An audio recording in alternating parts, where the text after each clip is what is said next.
Welcome to Season 9 of the Susan Beth Podcast. If you missed it, we made a big shift last year going from the She Is Podcast to using my name. But no worries, the She Is message is alive and it's thriving in the new She Is Awakening Seasonal Journal podcast that launched this year alongside the Seasonal Journal. You know, it's hard to believe that 9 years ago, I took a leap, grabbed my phone, stepped into my closet, and recorded the very first episode of this podcast. If you had told me back then that I'd still be here showing up every week, I don't think that I would have believed you. But here we are, and I couldn't be more excited. In some ways, I'm so different from the woman who pressed record that day, but in many ways, the things that were stirring in my heart that I so wanted to give voice to all of those years ago are still very much the same. One thing that has never changed, and honestly, it's grown even stronger, is how deeply in awe I am of God's faithfulness. Our God is so committed to finishing what He started in each of us. So as long as I can, I'll be right here cheering you on, encouraging you to say yes to everything that God has put in you, because it so beautifully reveals His beauty and goodness to the world. Thank you for being here, friend. You are so welcome here, and you are so, so loved. Season 9, let's go. Hey, you. Thanks for being here. The start of a new podcast season always has me feeling a little more reflective about this little space in the world. Probably because it's the time of year where I'm reminded of how long I've been sharing with you guys using this vehicle of podcasting, which has me feeling such gratitude for all of the unexpected beauty and growth that podcasting has brought into my life in so many ways, you being one of them. So when I say thanks for being here, I really mean it from the bottom of my heart. I am so, so grateful. And this past year has brought some changes here on the pod that were pretty exciting. We shifted from doing 2 episodes a week, one being the Sunday episode that followed along with the She Is Awakening Seasonal Journal. And it kicked off our week with the weekly focus from the journal. But after a year, we felt like the Seasonal Journal needed its own space, and its own space it got. And it's been fun developing further that whole audio side of the journal, and the feedback has been great, and you guys seem to be enjoying it over there. So I'm excited to continue to watch things blossom and grow with that podcast. And I don't know about you, but this time of year always feels like such a time of transition to me. Actually, coming out of summer feels very similar to moving into the season of summer. I think because going into summer, there are all of these end of the year things going on, and the endings seem to span over a month or more. And it's the same with coming out of summer. You know, a month ago, some people were saying peace out to summer and beginning fall semesters and activities. And yet some people just started this week, and some haven't even started yet, their regular fall schedule. So I guess what I'm meaning is it just feels different than when we are collectively all closing out like a calendar year together, and we are all starting a new year at the same time, because we're all on the same page. It's like we're all on the same page with what we're celebrating, the endings and the beginnings. And so these transition times, it just seems like it makes scheduling things a little wonky, because some people are still soaking up the summer sun while others are back in the classroom. Which got me thinking about how navigating transitions through the seasons takes some effort on our part. And then I thought, heck, forget about navigating the seasonal transitions. How about navigating the transitions in life? And I looked at the definition of transition of what it actually said. And it says, a transition is a change from one thing to the next, either in action or state of being, as in a job transition, or as in much more dramatic example of a caterpillar making a transition into a butterfly. So just from that definition, we can see there can be quite the range in moving through a transition. But here's the reason why I think it's important that we talk about transitions, because I don't think that we are oftentimes aware of just how transitions can affect us. And when we aren't aware of this, of how they affect us, when things rise up within us during a transitional season, be it anxiety, fear, dread, or just this unsettling feeling, then we might attribute those feelings to other things in our life, like our relationships, our jobs. It could be anything that we attribute the feelings to, when in reality, things are just shifting in our life that we are having to adjust to during this transition. So as I was saying that, becoming a new mother popped into my mind. I was someone who dreamed of becoming a mom since I was a little girl. I mean, I was the kid who carried all the baby dolls around. I can even remember, and I know I was in elementary school, and I'm thinking I was even older elementary school because I'm thinking of the actual house and bedroom that I can see this picture in my mind in. And I can remember actually already being in bed and getting out of bed because I wanted to make sure all of my baby dolls were all covered up appropriately so they wouldn't get cold during the night, that were all spread out and laying around on the floor of my bedroom. So I was definitely somebody that was into the whole being a mom thing. So fast forward to me bringing home my first child from the hospital and being so surprised at all of the feelings that were flooding my mind. Thoughts that I didn't even talk about or give voice to until many years later. Because honestly, I was so surprised by them that I didn't know what to do with them. Because think about it, me, the person that has dreamed of this moment of holding my child my whole life, is feeling this tension of me holding the most beautiful gift that I am in total awe of, to thoughts of I am holding an alien.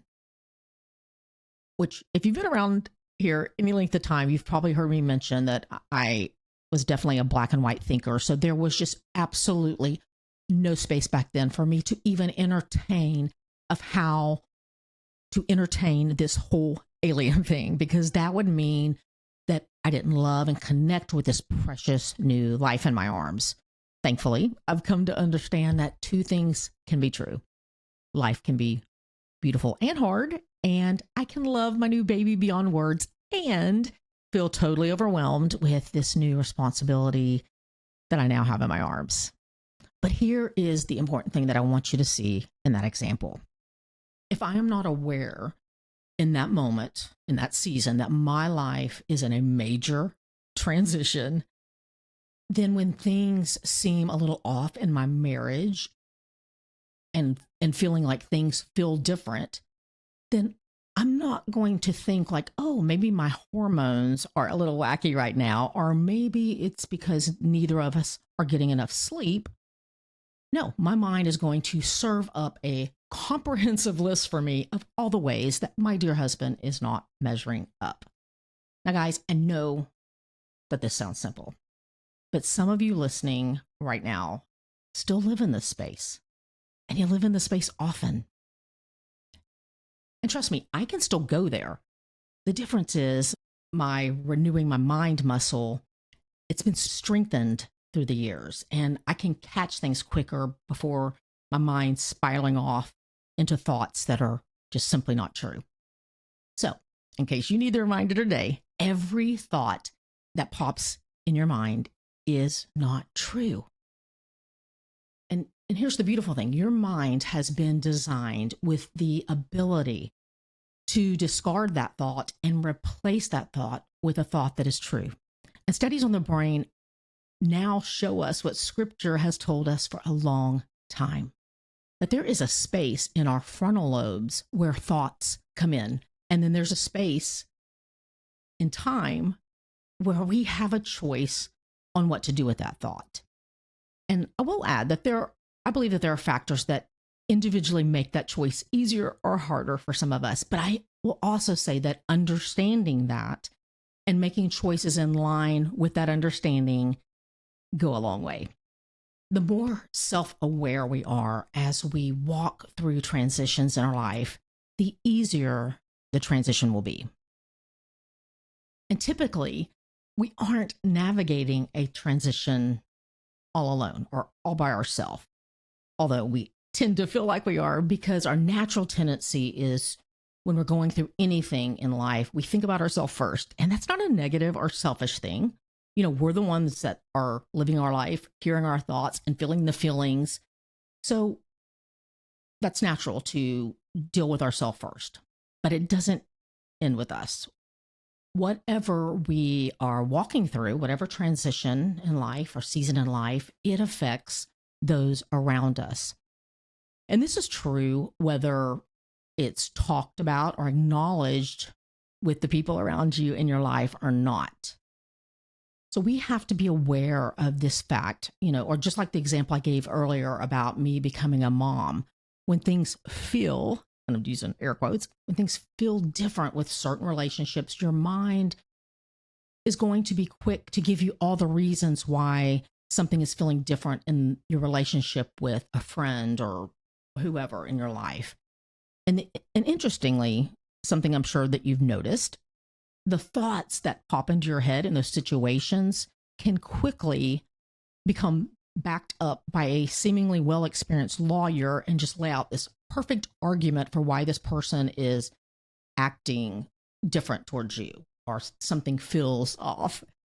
But when we can step back and from the perspective of looking through our life and acknowledging the fact that we are experiencing a transition, we can then see how more than likely everyone involved in our life is probably doing the best to adjust, to pivot, and to navigate the change that's taking place.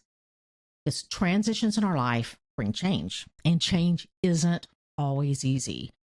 And usually change requires change out of us and everyone involved around us. And just as I discovered through my journey of motherhood, sometimes your mind has to catch up to your heart. I loved this new life. That was such a gift. But that gift was requiring things of me that I had to learn and grow into. Never ending responsibility and tasks that my nervous system had to adjust to. Trust over fear and insecurity that even through my imperfectness, I was built for this. So wherever you might find yourself today as we are transitioning from one season to another, I hope that you will give yourself some grace along the way. Maybe you're in the middle of a hard relational transition, or maybe you're experiencing major change with your job. Whatever the case, you have the ability to navigate this transition with grace and with goodness. God has given you a mind that can be sound. 2 Timothy chapter 1, verse 7 tells us that God has not given us the spirit of fear, but he has given us power and love and a sound mind. Transitions and change, they are a natural part of our life, and our perspective in the process of change changes everything. And speaking of transitions, in the next week, we will be officially welcoming the first day of autumn, which means we will be starting our journey through the autumn seasonal journal. And recently, I heard someone say, in reference to sharing reviews or testimonials from others about whatever it is that you're offering, they made the point that you are your biggest testimonial and proof of what you're offering to others. And I loved that so much because I feel that it's so true. I mean, even though it absolutely makes my heart so happy when I hear from you how the journal is impacting your walk through the seasons of your life, the truth is the seasonal journal came to be because of my desire to share the rhythms and practices that had been and have been so life-giving and life-changing through the years for me. Life, it used to feel so overwhelming and just like one big blur as I ran full steam ahead on autopilot season after season. It wasn't until I got still and found connection with God in a way that reflected back to me who I was, that my life was forever changed, as I could clearly see his divine hand and work in my life throughout the seasons of my life. This is the second year of offering the seasonal journal at the start of each season. And I feel like each journal has gotten better. There's so much value packed into each season, from the original artwork to free downloadable quotes to links to audios, and now the seasonal journal having its own podcast. It's a lot. It's a lot. And I think last year I was excited, but I was also feeling a little vulnerable. So when I look back, it was kind of like, oh, hey, here's a little something that I've put together for us. I hope you'll check it out. But as I've made tweaks and continue to develop all that this seasonal journal offers, I have to say I'm proud of it. It has taken and continues to take a lot of time and a lot of work, and I'm okay with that because it feels like such an offering from me to you. It's one of those things where if something saved your life, you can't help but want to offer that life to someone else who might need it. So if you're interested in ordering an autumn journal, as always, you can find ordering information on my website, susanbeth.com, and we'll have the info in the show notes as well. But again, thanks for being here. It means a lot. And I am excited to be walking alongside of you as we transition into this next season. Love you guys, and we'll talk soon. Hey, you. Thanks for listening. And if you would like to connect more, head over to susanbeth.com and sign up, and you will be one of the first to find out about anything new. Plus, there's a special free download available just to say thanks. If something in this episode did speak to you, would you do me a favor and share it with a friend that you think it might resonate with as well? And until next time, keep showing up in the world just as God purposed you to do, because you being you is exactly what we all need.